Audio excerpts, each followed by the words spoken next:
Сымның оқшаулауын 1 секундта ашатын құралды білесіз бе? Осы видеода көретін боласыздар.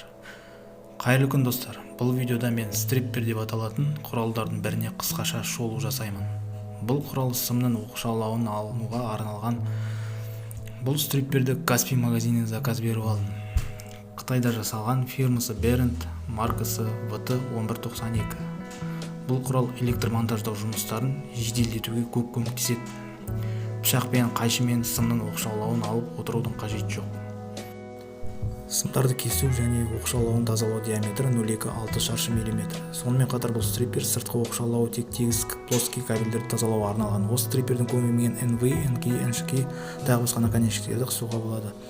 Ол осы жерде қысу диаметрі 0,5-6 шаршы миллиметр сымдарға арналған. Және осы жерде кабель мен сымдарды кесетіні бар.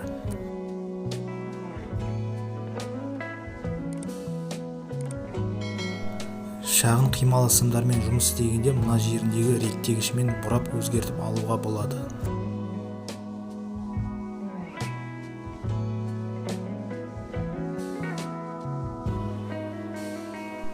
Мына жерінде арнайы шектеуі бар, яғни белгілі бір ұзындыққа сізге оқшаулауды сымнан алу қажет болса пайдалануға болады. Бұл функциясы үлкен көлемді жұмыстарды жасауға өте жақсы.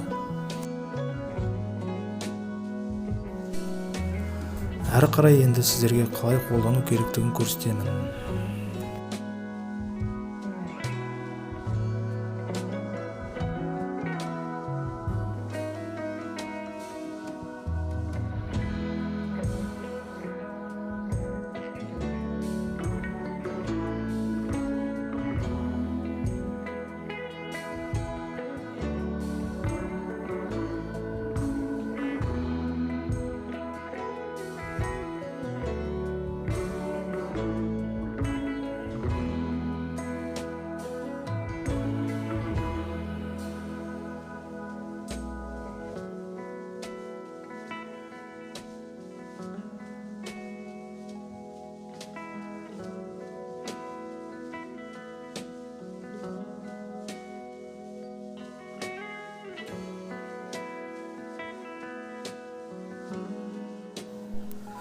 Қазақша контентімді қолдап, арныма тіркеліп, лайк басып кетіңіздер. Рахмет.